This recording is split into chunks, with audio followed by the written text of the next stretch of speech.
Androso amin'ny fampofavahana isika riavana anio alahady 1 Oktobra 2020 ho amintsika rehetra ny fahasoavana sy ny fiadanana avy amin'Andriamanitra ray sy Jesoa tompontsika.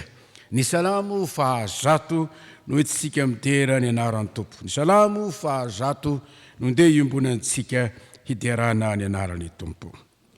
Miobio an Jehovah ary tany rehetra, manompo an Jehovah ny fifaliana, makanesa eo natreny ao fiompiana. Ao koa fantanareo fa Jehovah no Andriamanitra, izy nanao antsika ary asika dia olona sy ondry fiandrana. Midiry eo amin'ny vavahadiny amin'ny fisaorana, ary eo kianjany amin'ny fiderana. Misaora azy, mankalazany anarany fa tsara Jehovah, mandrakizay ny famindram-pony ary miatra amin'ny taranaka afara mandiby ny fahamarinany. Amen.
Ivavaka isika. Ry Andriamanitra Tompo rainay any an-danitro, rainay amin'ny alalan'i Jesoa tomponay ianao. Indre ny fahasoavana izay nomenao anay ka nahatongavanay tamin'ity toerana ity. Hidera sy amin'ny voninahitra ny anaranao. Fa sitrako tokoa matsy Tompo, ny havelomanay ka ahafahanay maneho tanatrenao, zany dera sy saotra sy fankalazany anaranao zany. Tsaronay tokoa zany fitiavanao anay, zay tsy tapaka isan'andro isan'andro, ka natao zao anay. nefa dia mahatsiaro zahay amin'ny maha-olombelona anay ny mety ho fahatsoana vitanay teo anatrehanao, na tamin'ny teny, na tamin'ny asa, na tamin'ny eritreritra. Azandrehetra zany tompo no angatahana aminao, ny mbola amindranao fo aminay ka hamelanao ny eloko ay sy ny fahotanay. Dia sasoa madio zao hoe mba ho afa-keloka, ary madiovy io zahay hoe mba ho afa-pahotana. Fa matoky sy minty io zahay, fa raha bebaka marina tokoa zahay dia raisinay ny teninao manao hoe voavelany elokareo, ary aiza manao tazinjory. Misaotra tompo, noho zany teninao manome anay ny famelan-keloka izy izany. Fa mba hiasa aminay tokoa ny anio, ny asan'ny fananao masina, ahafahanay tsiraray avy mandray ny teninao, mandray ny fampianaranao, ary ahafahanay iantsio amin'ny velona amin'izany teninao izany. Ka zay rehetra tsy namboleninao no tompo, dia hiala tokoa anatinay, ka mba tsy hopiain'ny mpanadino izahay, fa mba hompiain'ny mpakatoa ny teninao. Amin'ny anaranao Jesosy no entinay maniry sy mangataka izany. Amen. Zao sika ry havana dia tonga eo amin'ny fotoana ny 10 minitra ny sekoly Alahady. Ao anatin'ny hira 4:700 ka ny 9:1 dia mitsangana avokoa ny ankizy rehetra sy ny mpikambana rehetra ao amin'ny sekoly Alahady ary ny tanora risitra. Oriana zay dia sitary-bavaka sy hamaky ny soratra masina.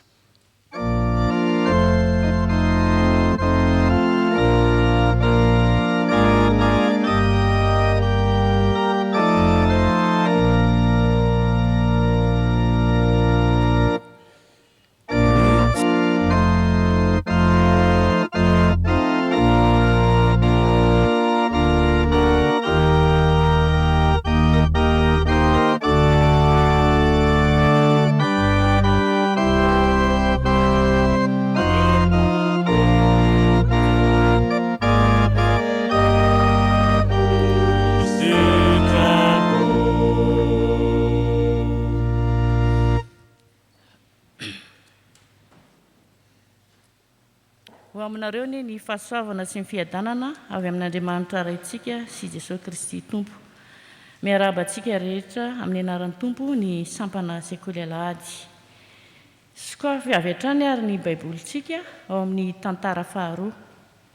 Tantara faharoa, toko faharoapolo, ny andininy faharoapolo. Tantara faharoa, toko faharoapolo, ny andininy faharoapolo.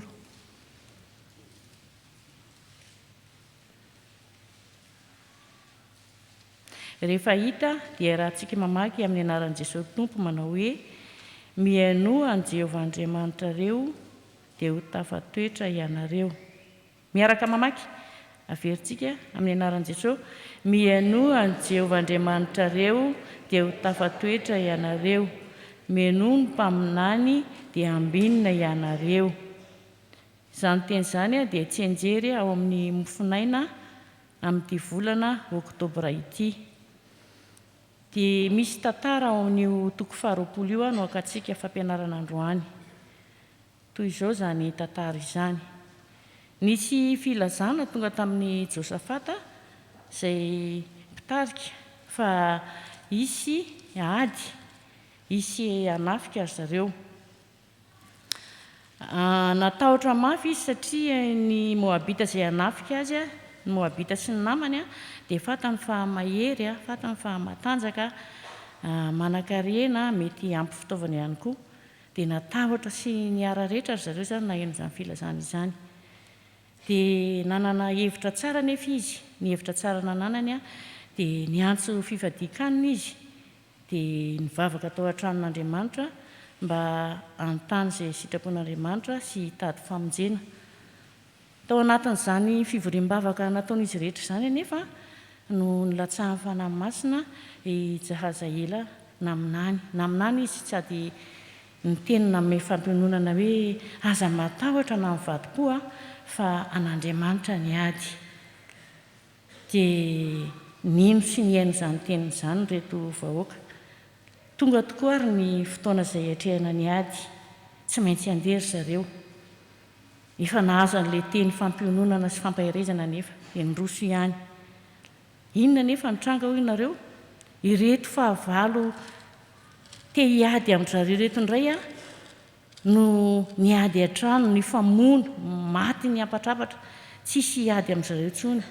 Vita ny adiny, voavonjy ry zareo, satria nino sy ny haino ny tenin'ny mpaminany. Isika koa dia efa voavonjy toy izany noho ny amin'ny Jesosy Kristy Tompo, izay efa maty teo amin'ny hazo fijaliana, hamonjy antsika amin'ny helokontsika sy ny fahotantsika, ary ny ady izay atrehantsika isan'andro. Amin'izao vaninandro izao ihany koa dia mbola misy ny ady, fa mbola tsy tapitra ny ady. Eo ny aretiny mandoza maneran'izao tontolo izao, ny Satana izay miady te hamotraka antsika isan'andro, ny hanohanana, ny akamoana, be dia be maro isan-karazany ny ady mbola atrehantsika. Nefa matokia fa rehefa nandray an'i Jesosy Tompo isika, miaino ny tenin'ny Tompo isika, dia ho mpandresy, satria Jesosy no efa ao anatintsika. Ko aza matahotra ary fa raisy Jesosy Tompo ho mpamonjy antsika hiaraka amintsika mandrakariva, dia handresy ny fahavalo rehetra itsika ary ahazo famonjena. Dia averintsika indray mandeha hoe ilay tsy anjery teo ao amin'ny tantara faharoa toko faharoapolo ny andininy faharoapolo, ery amin'ny tapany farafarany ery ilay izy. Tantara faharoa toko faharoapolo ny andininy faharoapolo manao hoe amin'ny anaran'i Jesosy, mihaino an'i Jehovah Andriamanitrareo dia ho tafatoetra ianareo, mino ny mpaminany dia ambinina ianareo. Dia ho an'Andriamanitra reny voninahitra. Amen. Mbola hiary vavaka isika Tompo. Ry Andriamanitra rainay tsara indrindro, misaotra mitera, mankalaza manome voninahitra anao izahay ry Tompo. Misaotra aminao satria mbola miteny aminay mandrakariva ianao, miteny aminay isan'andro, mampahafantatra anay sy manome toky anay Tompo, fa na eo ary ny ady sarotra, na eo ary ny aretina, na eo ary Satana, dia manome toky ianao fa momba anay mandrakariva ianao. Raha mihaino ny teninao sy mino ny teninao izahay, dia mangataka indrindra ny fanahinao masina ry Tompo mba ampitoetra izany finoana, ampitoetra anay hiaino amin'ny teninao sy andinika ny teninao mandrakariva, mba ahafantaranay ny lalana tokony alehanay mba ahazoanay ny fiainana mandrakizay. Tompo, ankehitriny koa dia tonga ny fotoana izay amakiana ny teninao masina, ko mangataka indrindra ny fanahinao masina mba hialoha lalana amin'ireo mpanomponao izay hamaky ny teny. Eo ihany koa Tompo izay hitondra ny hafatra amin'ity androany ity, dia omenao ny fanahinao masina izy, ary izahay mpiainany koa Tompo dia mpiaino tsy hanadino fa mpiaino ankatoy ny teninao. Fa amin'ny anaranao Jesosy no anorinay sy ametrahanay izany vavaka izany. Amen.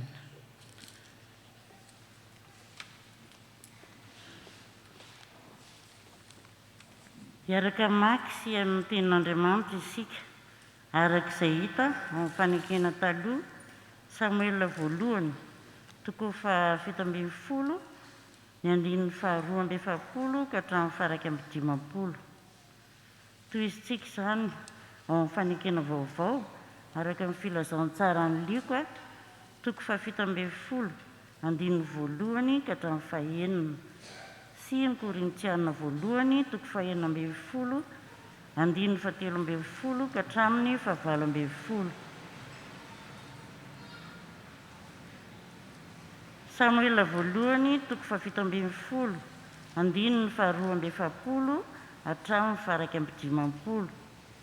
Lioka toko fafito ambin'ny folo andininy voalohany ka hatramin'ny fahaenina. Korintiana voalohany toko fahaenina ambin'ny folo andininy fahatelo ambin'ny folo ka hatramin'ny fahavalo ambin'ny folo. Rehefa hitantsika dia vakiana amin'ny anaran'ny Tompo.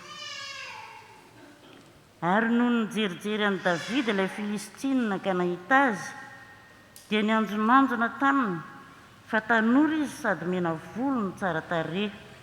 Ary hoy ilay Filistina tamin'ny Davida, alika angaho no aton'ny alahy amin'ny tena. Ary nanozona an'i Davida tamin'ireo andriamanina ilay Filistina, sady nanao tamin'i Davida hoe, avy ety amiko dia omeko mivoromanidina sy mibibidiny nofony alahy. Fa io kosa Davida tamin'ilay Filistina: ianao manatona amin'ny sabatra sy ny lefina ary ny lefipoy, fa izaho kosa manatona anao amin'ny anaran'i Jehovah, Tompony maro, Andriamanitry ny miaramila ny Israely, izay efa noaikainao. Anio no anoloran'i Jehovah anao amin'ny tanako, ary amely anao aho ka hanapaka ny lohanao, dia omeko ny voromanidina sy ny bibidia ny fadiny miaramila ny Filistina anio, mba ho fantatry ny tany rehetra fa manan'Andriamanitra tokoa ny Israely. Ary ho fantatry izao fiangonana rehetra izao fa ny sabatra sy lefina no amonjen'i Jehovah, fa ny Jehovah ny ady ary hanolotra anareo ho eo an-tanany izy. Ary noho ny ainga ilay Filistina ka nanatona hitsenan'i Davida, dia nandroso faingana Davida ka niazakazaka ho eo amin'ny laharan'ny miaramila hitsena ilay Filistina. Ary natsofoky Davida tao kitapo ny tanany, ka naka vato tao izy, ka dia nalefany tamin'ny antsamitady, ka nahavoy ilay Filistina tamin'ny andriny. Ary nilentika tamin'ny andriny ny vato, dia potraka ny ankohaka tamin'ny tany izy. Toy izany no nandrenesan'i Davida ilay Filistina tamin'ny vatona antsamitady, fa namely ilay Filistina izy ka nahafaty azy. Ary tsy nisy sabatra teny an-tanan'i Davida, dia niazakazaka Davida ka nitsangana teo anilan'ilay Filistina, dia nalainy ny sabatra io ka notsoahany tamin'ny tranony, dia namonoany azy sy nanapahany ny lohany.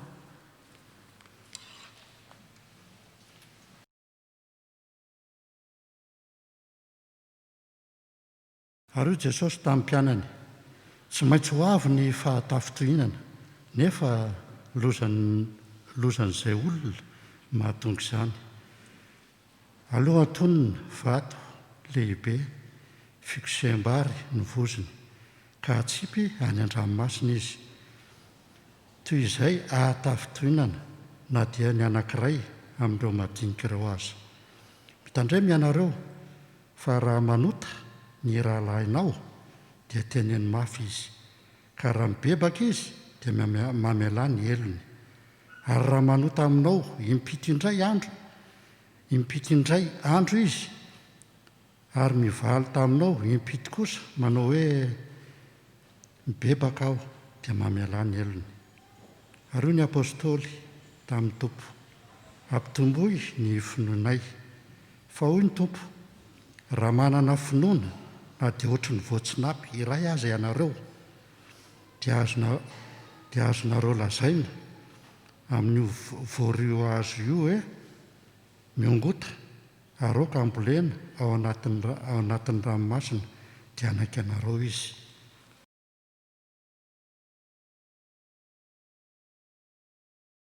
Miambena ianareo tomera tsara amin'ny finoana. Aoka hitomban-dahy mahereza. Izay rehetra ataonareo dia ataovy amin'ny fitiavana. Fantatrareo ny ankohonan'i Stefanasy, fa voaloham-bokatry Akay izy, sady efa nanolo-tena ho amin'ny fanompoana ny olona masina. Dia mangataka aminareo aho, rahalahy, mba hanaiky tsara ny olona tahaka ireny sy izay rehetra miara-miasa sy mikely aina ho ianareo. Faly aho noho ny fiavian'i Stefanasy sy Fortunato ary Akaiko, koa ireo no nahefa ny tsy vitanareo. Fa namelombelona ny fanahiko sy ny anareo koa izy, ka mba ekeo ny tahaka ireny. Masina ny tenin'ny Tompo. Oka hiaritsangana hivavaka Tompo.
ho an'izay rehetra malalan'Andriamanitra sady voantso no masina ho ampitombona ho aminareo anie ry havana ny fahasoavana sy ny fiadanana avy amin'Andriamanitra ray sy Jesosy Kristy ilay tompo sy mpamonjy antsika. Amen. Ny soratra masina izay hotoriana amintsika amin'ity anio ity ry havana dia ny Samoela voalohany. Samoela voalohany 7:20, ny 2:20 hatramin'ny 1:50 arak'izay fanovakina tamintsika teo. Dia raha sitrakareo indrindra ry havana dia aoka hisokatra hoe ny ambany masontsika eny ny Baiboly mba hahafahantsika manjoy izao afatry ny tenin'Andriamanitra izao. Ity perikopa ity moa ry havana dia mitantara amintsika ny ady ny fanandriana ny Davida sy Goliata. Ataoko fa tsy vaovao amintsika izany tantara izany. Ary tsaroko tsara fa tamin'izay mbola sokajy ankizy tao amin'ny sampana sekoly alahady no nianatra momba an'izany tantaran'ny Goliata sy Davida izany. Ka ny sary hita eto amin'ity tantara ity ry havana dia izao. I Goliata izany etsy an-daniny dia miaramila matanjaka sady goavana, mahay miady tsara ofana ary nanana fitaovam-piadiana tena raitra ary dia natoky ny tena ny fahandresy. Fa i Davida kosa tetsy ankilany dia mpiandro kely, tsy mba nanana fitaovam-piadiana, tsy nampiasan'izany izy. Ary na dia nomena ary izy dia nolaviny za tsy ampiasan'io izy fa tsy haiko ny mampiasan'io. Fa dia natoky an'Andriamanitra kosa raha i Davida ry havana. Zany hoe i Davida ity zany dia tena olona nitoky sady natoky tanteraka an'Andriamanitra, ilay Andriamanitra izay nivavahany. Ka andeha ary isika ry havana amin'ity anio ity hijery hoe inona ny zavatra mitranga rehefa tena matoky an'Andriamanitra marina ny olona. Inona no miseho rehefa tena matoky an'Andriamanitra marina isika kristianina. Ka ho jerentsika voalohany ao anatin'izany dia izao hoe ny olona matoky an'Andriamanitra ry havana dia say miatrikady. Ny olona matoky an'Andriamanitra zany dia olona say miatrikady zany. Rehefa tena matoky an'Andriamanitra zany tsika dia omeny fahasahiana manoloana ny ady izay atrehantsika. Hitantsika miariary eto amin'ity perikopy ity ry havana fa say niatrikady tokoa raha i Davida. Antony roa farafakely no manamarina izany araka ny voalaza eto. Voalohany indrindra dia izao, say niatrikady Davida satria tsy mba niemitra izy fa say nanatona hatrany na dia efa nandrahona azy ho faty azy ity fahavalony ity. Hoy mantsy ny tenin'i Davida eo amin'ny 5:20 hoe fa izao kosa manatona anao. Nandrosina natona ifanandrina amin'ity fahavalo Davida fa tsy mba nitari-dosotra izy. Na dia goavana sy nirongo fitaovam-piadiana mahery vaika azy Goliata dia tsy mba nampiamitra ny Davida zany ry havana fa say niatrikady izy.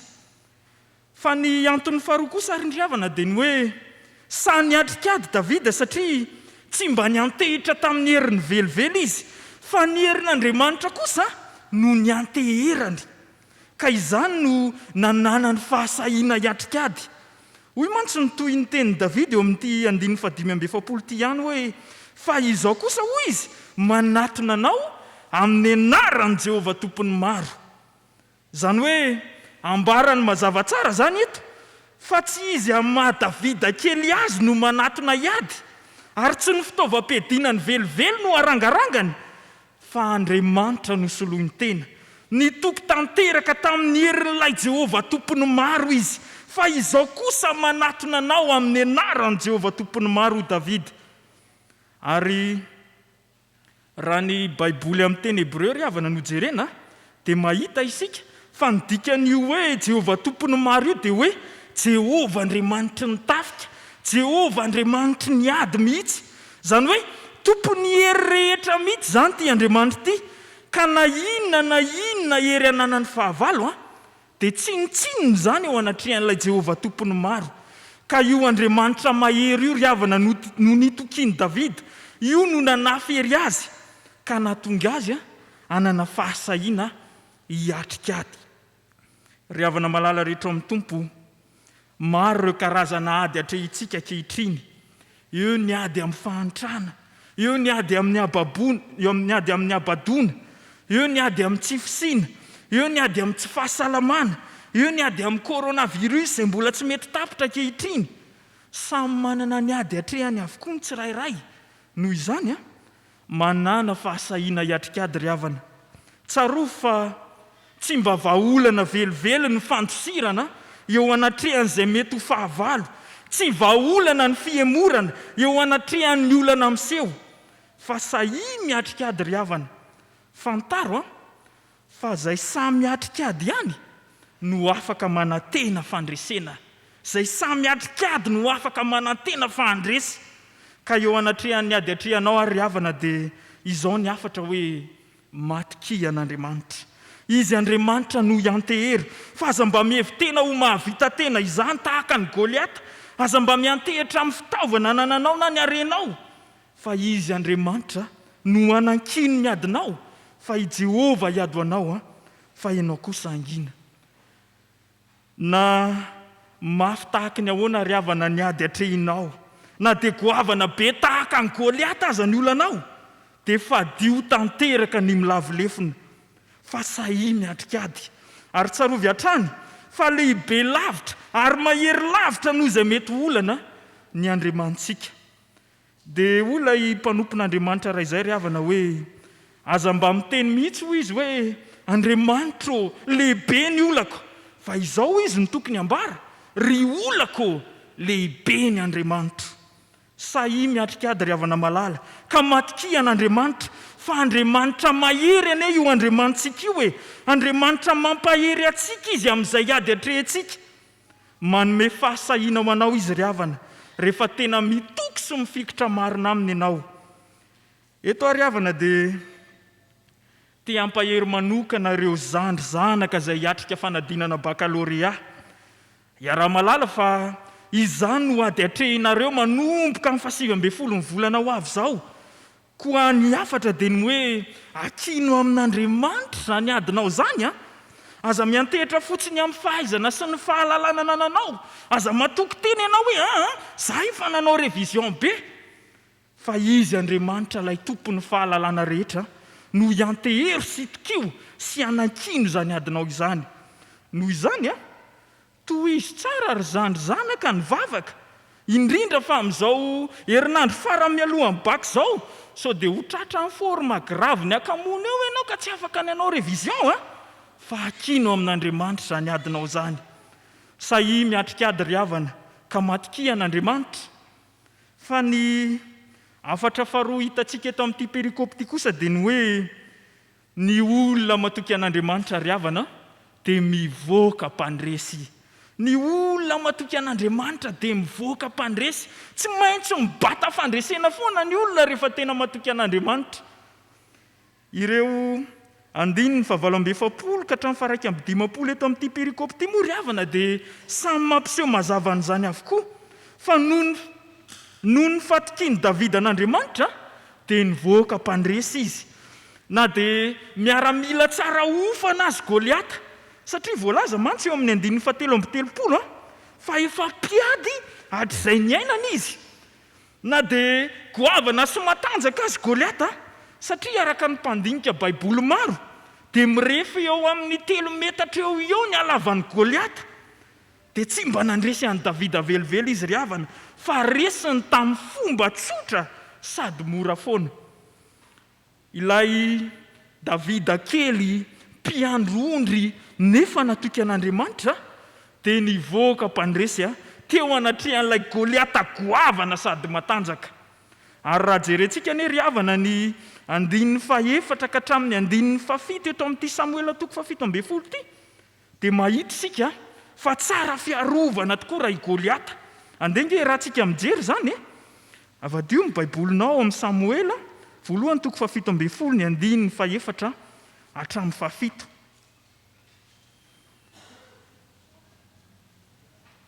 Dia andeha raha tsika mamaky zany anie ry havana amin'ny anaran'i Jesosy manao hoe ary nisy lehilahy iray mpiantsiady nivoaka avy tamin'ny tobon'ny Filistina. Goliata Vanegata no anarany. Enina kiho sy rainje no alavany.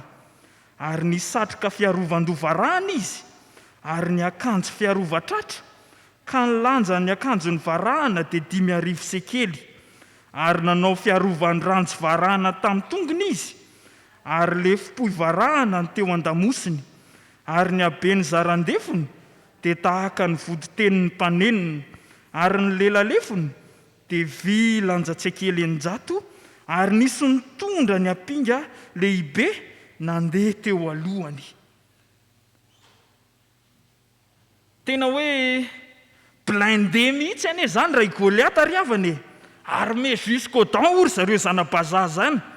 Nefa na dia teo azy zany rehetra zany dia nivoaka mpandresy Davida satria natoky an'Andriamanitra izy. Ary ny mahagaga eto amin'ity tantara ity ry havana dia izao ny hoe teo amin'ny faritra tsy voary teo amin'ny vatany Goliata, teo amin'ny tapikandriny, teo ny voan'ilay vato-kolonjina alefan'i Davida ka nalavo azy. Hitantsika eto ry havana fa tsy mba nampihetsy-bolomaso an'i Davida akory ity fahavalo ity, satria natoky izy fa i Jehova no hamonjy azy amin'ny tanan'i Goliata ka hampandresy azy. Ka izany indrindra no anafarana antsika amin'ity an'ity ry havana hoe matokia an'Andriamanitra dia hivoaka mpandresy anao. I Jesosy Kristy koa ry havana malala dia natoky an'Andriamanitra ray izay naniraka azy. Nizaka nitserany aina tokoa izy satria nampahoriana sy novonoina mihitsy azy, nefa dia nandresy ny fahafatesana izy. Ary raha tena mino sy matoky azy sika dia mivoaka mpandresy mandrakariva, araka ny tenin'ny Paoly apôstôly any amin'ny Romanina 9:7-7 manao hoe kanefa amin'izany rehetra izany hoy izy dia manoatra noho ny mpandresy sika amin'ny alalan'ilay tiantsika. Ry havana malala rehetra amin'ny Tompo, tsarovy mandrakariva fa ny olona matoky an'Andriamanitra dia tsy maintsy mivoaka mpandresy, tsy maintsy mivoaka mpandresy hoy aho. Tsy azontsika tsy nono zany ry havana, azo antoka izany fandresena omen'Andriamanitra zany, ka na manao ahoana mety asarotro ny ady atrehinao dia matokia an'Andriamanitra fa mahay mampandresy anao izy. Ary azadiny ry havana fa ady lehibe atrehantsika kristianina isan'andro ny fanoherana ny devoly sy ny asa matiny.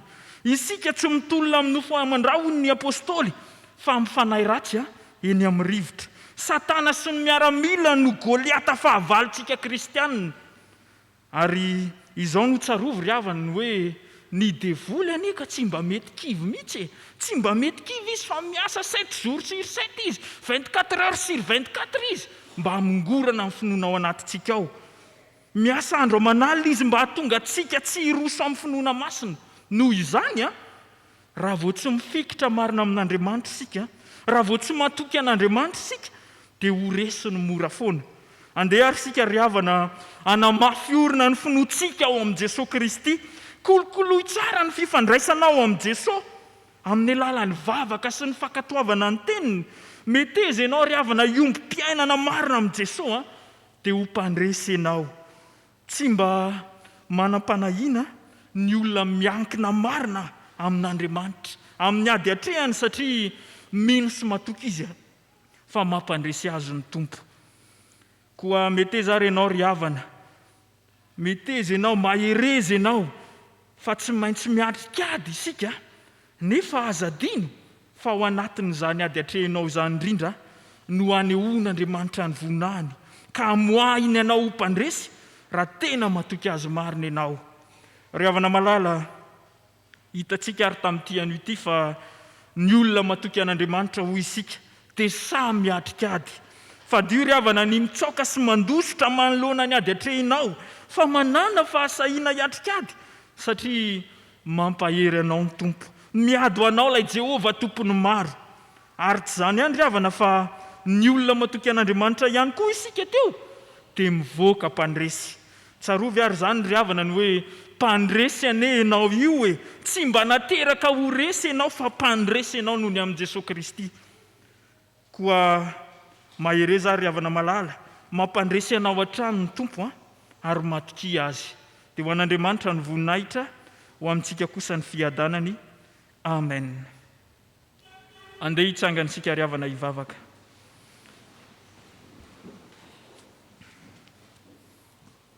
Iombom-bavaka isika. ry Andriamanitra rainay izay ny an-danitro. Andriamanitra velona tokoa ianao ka miteny aminay mandrakariva.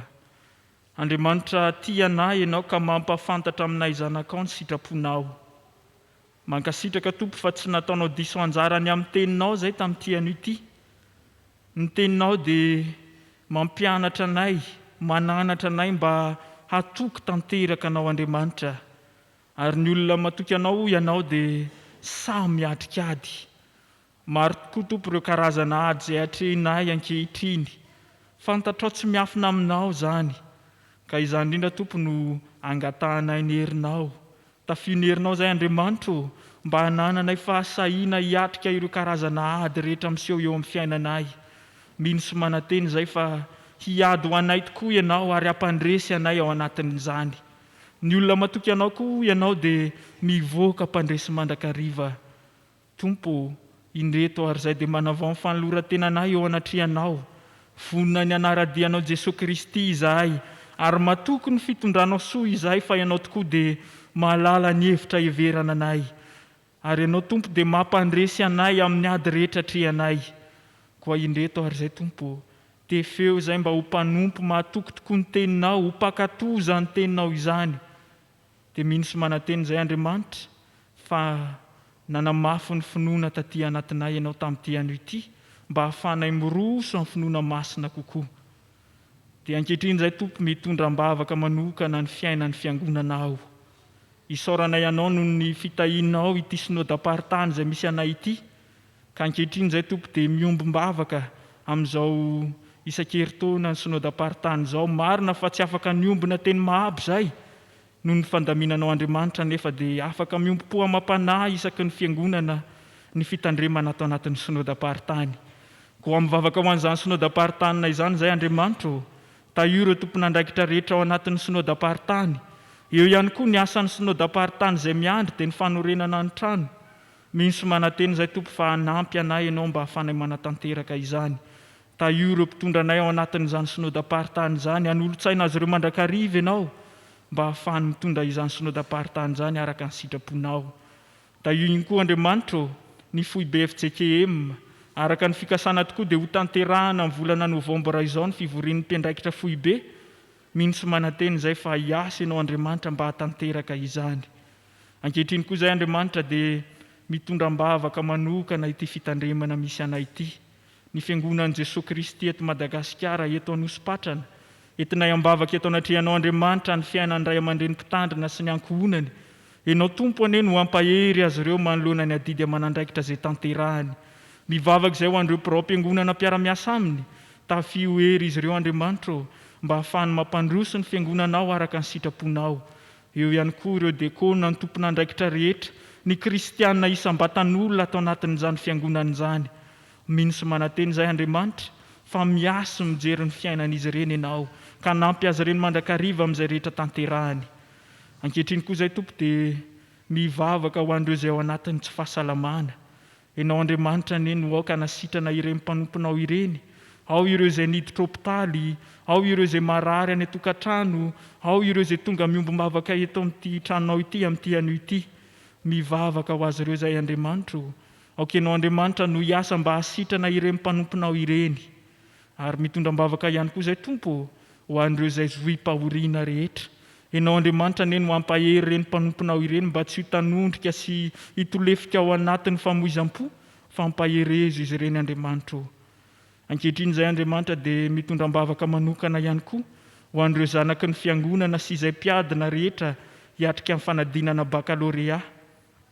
Tompo, jereo ireny zanakao ireny ary mangataka aminao izay mba hanolotsaina azy ireny mba entiny manatanteraka izany fanadinana izany. Ka zavela hitoky amin'ny fahaizana sy ny fahalalany fotsiny izy Andriamanitra, fa ampianary izy mba hitoky marina aminao ilay Andriamanitra tompon'ny fahalalana rehetra. Ankehitriny koa izay Tompo dia mitondram-bavaka ho an'ny tokantrano rehetra. Ianao Andriamanitra anie no mahita ny fiainan'ny tsirairay avy.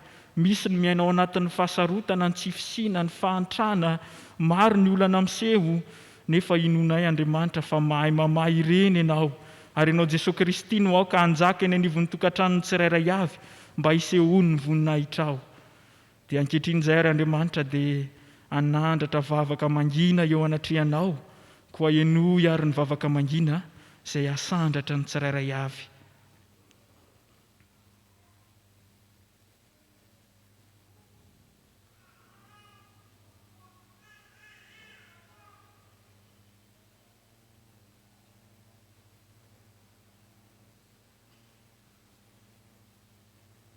Mino sy matoky izay Andriamanitra fa mpiainy vavaka ianao sady mpamaly vavaka, koa valio araka ny sitraponao ara ny etaetanay. Dia ho mariko ny fimbonanay dia ataonay ilay vavaka nampianarinao Jesosy manao hoe Rainay izay any an-danitra, ao masina ane ny anaranao, tonga ane ny fanjakanao, atao ane ny sitraponao, ity atany tahakiny any an-danitra. Eo anay ny izy anasaza ao anay, ary mamelany elokay, tahaka namelanay izay meloka taminay. Ary aza mitondra anay ao amin'ny fakapanahy, ho manafahanay amin'ny ratsy, manao ny fanjakana sy ny hery, ary voninahitra mandrakizay. Amen.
Andeha isika ry havana anambara ny finoantsika amin'ny alalan'ny fanekem-pinoana apôstôlika manao hoe mino an'Andriamanitra ray tsy tompanao ny lanitra sy ny tany aho, ary mino an' Jesosy Kristy zanan'ilay tokana tompontsika, izay nitorotoronina tamin'ny fanahy masina, nateraka Maria Virjiny, nijaly raha nanapaka Ponty Pilato, nombohana tamin'ny azy fijaliany, maty ka nalevina, nidina tany amin'ny fiainatsita, nitsangana tamin'ny maty tamin'ny andro fahatelo, niakatra ho any an-danitra, mipetraka eo ankavanan'Andriamanitra ray tsy toa, avy any ho hiaviany tsara ny velona sy ny maty. Mino ny fanahy masina aho, ny fiangonana masina manerana izao tontolo izao, ny fimbonan'ny olona masina, ny famelan-keloka, ny fitsangana ny tena maty, ary ny fiainana mandrakizay. Amen.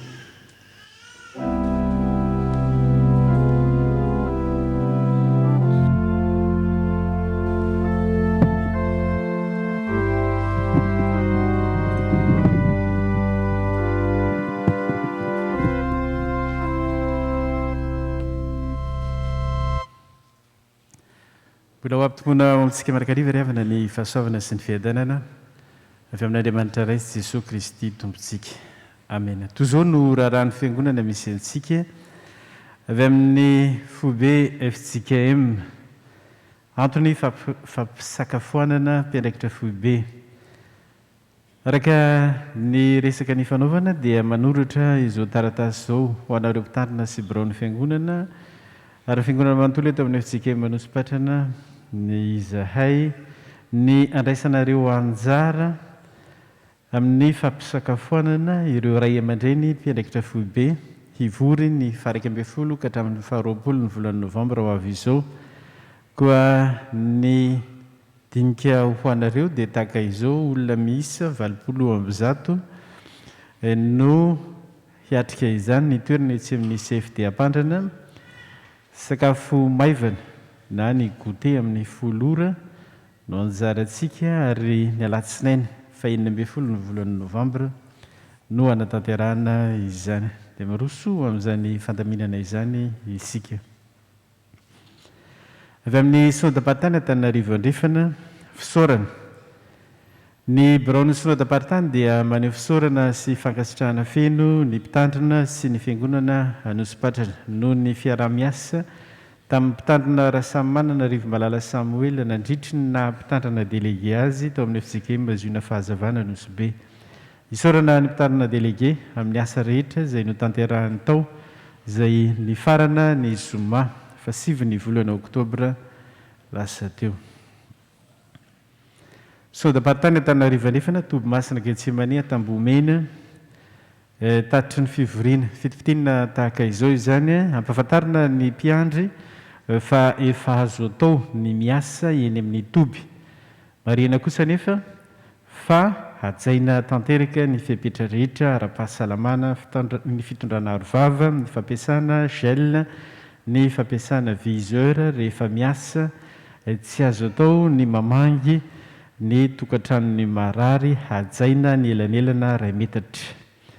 Araka izany ihany koa dia fandaminana eo anivon'ny synodam-paritany no tanterahana ny zoma fa 13 ny volana oktobra ho avy izao ny andron'ny ray aman-dreniny toby. Araka izany fanentana isika misy ny valopy izay hatolotra atsika ary horaisinareo indrindraindrindra eo anivon'ny sampana fifoazana izany ho amin'ny fanapahariana azy. Miandry ny fanapahan-kevitra sy ny filazana avy amin'ny safifa foibe na ny synodam-paritany ny fandraisana marary eny amin'ny toby. Ary ampahafantarina isika fa ny 7 volana novambra izao no tanterahana ny fifadikanana izay atao eny amin'ny toby. Raisinareo ihany koa ny fandamidana rehetra mahakasika izany ho nareo amin'ny sampana fifoazana.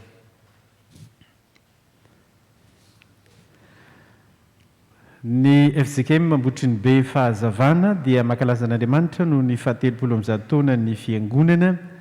Misy ny fanompoavavana izay tarihan'ny synodam-paritany araka izany ny sabotsy 7 novambra ho avy izao amin'ny 7 sasany maraina ary ny alahady 4 novambra iarahan'ny fiangonana sy ny zanany ampelezana.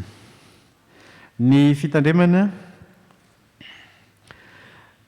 andreantany famonjena dia anatanteraka fanompoavavana ho amin'ny fankalazan'Andriamanitra noho ny fandraisan-tanana ny mpitandrina Rakotondrina Mahelson Joni Arisy mianakavy sy ny fitandremana. Araka izany toy izao ny fandaram-potoana alakamisy 12 oktobra ny 7 sasany maraina fanompoavavana tarihan'ny synodam-paritany ary ny alahady 15 oktobra fanompoavavana iarahan'ny fiangonana sy ny zanany ampelezana. Anio alahady 12 ny volana oktobra 2024 ao anatin'ny fandiniana ny loha hevitra imbonina trany isika rehetra toy ny ivonsany FJKM Miroso amin'ny finoana masina. Alahady 17 manaraka ny Trinité anio ary alahady hitondrana ambavaka ny radio protestante FFPM.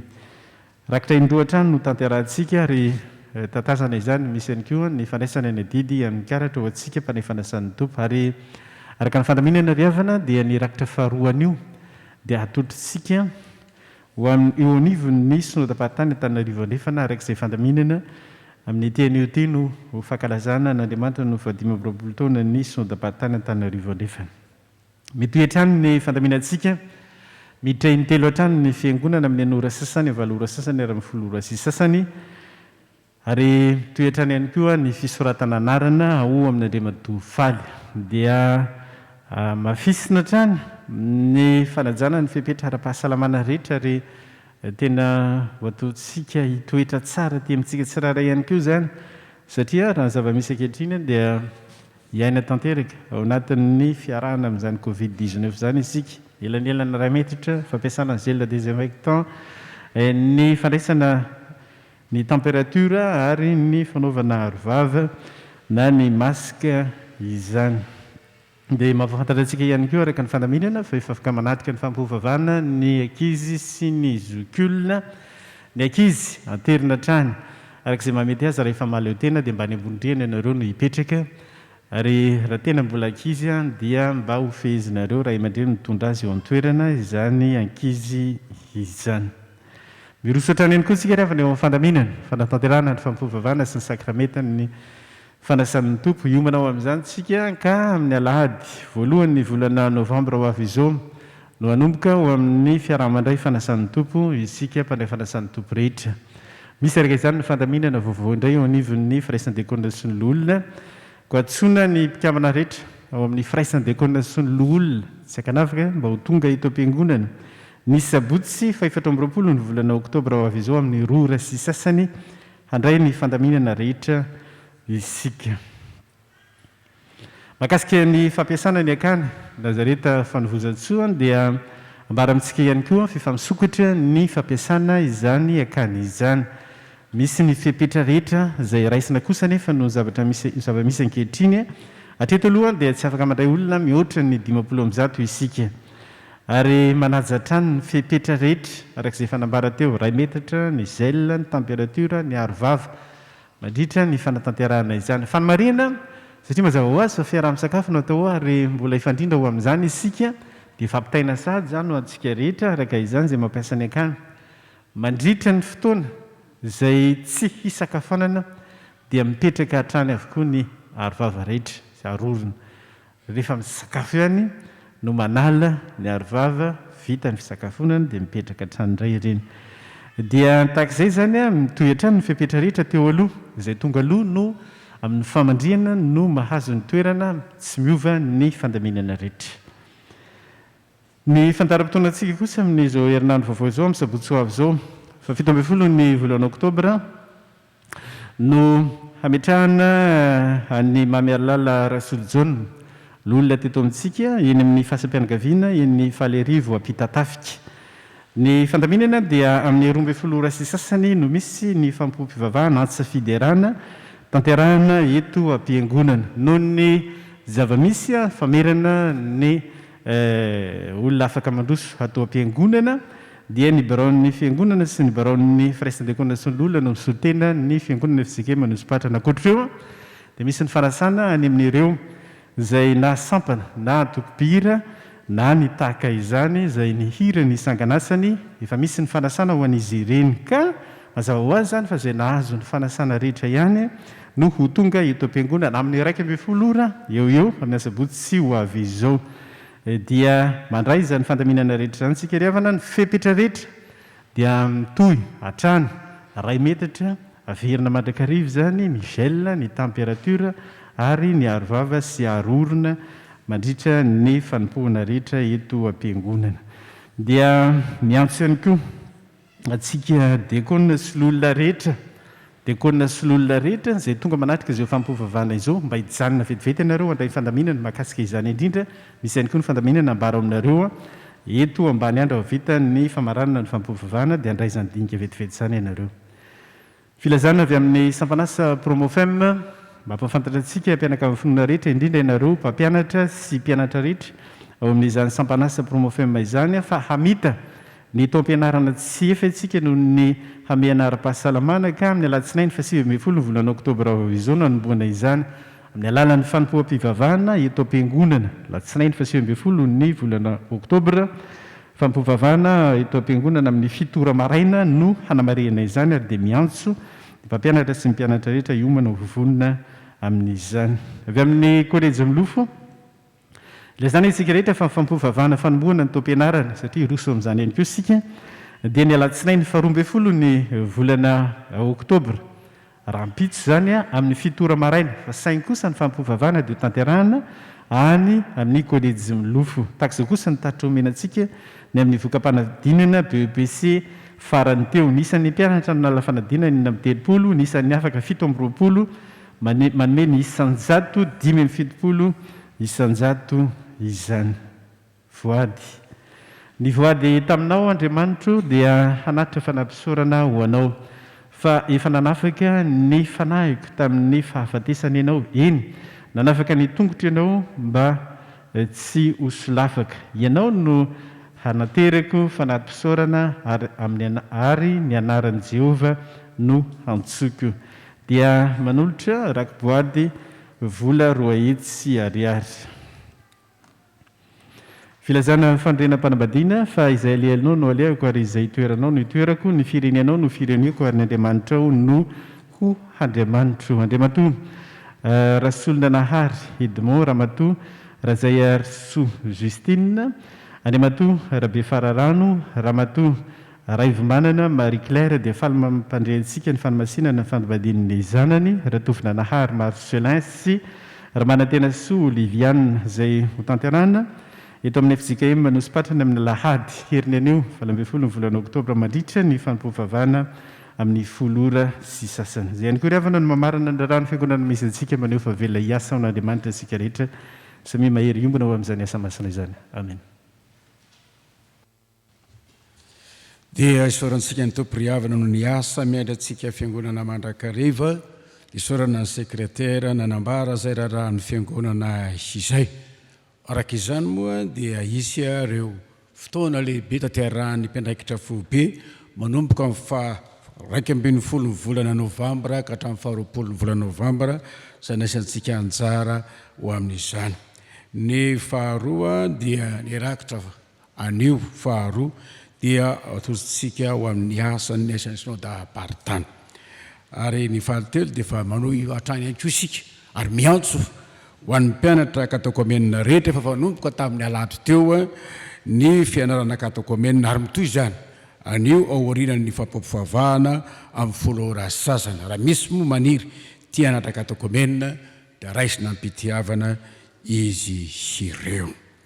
Dia miroso ho amin'ny rakitra isika ry havana ny hira dia ataon'ny mpihira mpanetana izany tatazana ny rakitra voalohany sy ny faharoa araisina ihany koa ny hadidy.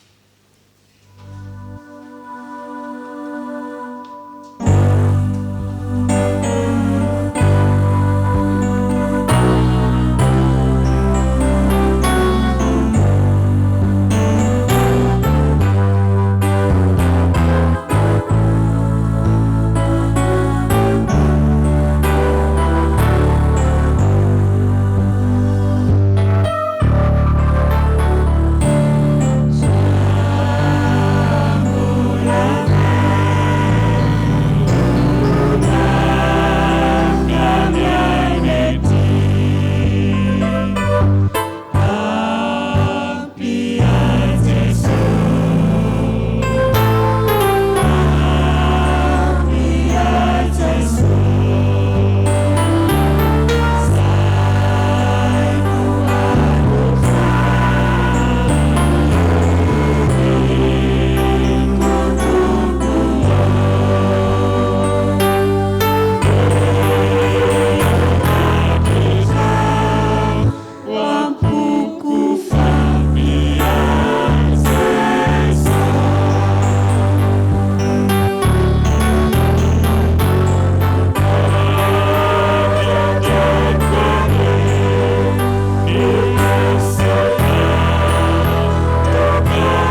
vahoaka iaretsakatsika anolotra nyrakotra sy ny adidy ary andray ny tsotra.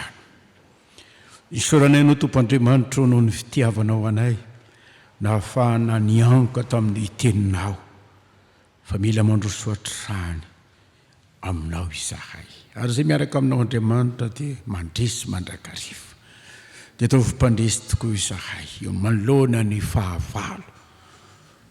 Dia matoky sy mino zay tompo fa ombanay ianao. Misotranao ihany koa zay satria mbola afaka mitondram-bavy aka ny taranaky ny fiangonanay. Melipatrana manerana ny nosy manerana izao tontolo izao. Tatany sy vombindry ny taranaka ireny na ny asany na ny fianarana. Ary dia tahiko ireo mpanomponao izay tsy salama indrindra eny amin'ny toeram-pitsaboana maro samihafa tsy adinonay mpanompo vavinao eny amin'ny hôpitaly ny mpanompo lahinao ihany koa. Ary dia indretra izay miombona amin'ny fifaliana manatanteraka zao rakitra izao sy ny adidy ao amin'ny asa fitoriana ny filazantsara. Ary sitrakay nametraka an'izy ireo mba ny fahasoavanao. Ary ho an'izay marinareo mba tsy ho tafitohiny. Ary metraka anareo tsy hanatsiny eo nolony ny voninahiny amin'ny firavoravona. Ho an'Andriamanitra tokana mpamonjy antsika amin'ny alalan'i Jesosy tompontsika ny voninahitra sy ny fahalebiazana, ny fanjakana sy ny fahefana hatramin'ny taloha ny raso mandrakizay ho aminareo ny fiadanan'ny Tompo. Amen.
Dia ho an'Andriamanitra ny voninahitra amin'ny anaran'ny Ray sy ny Zanaka ary ny fanahy masina.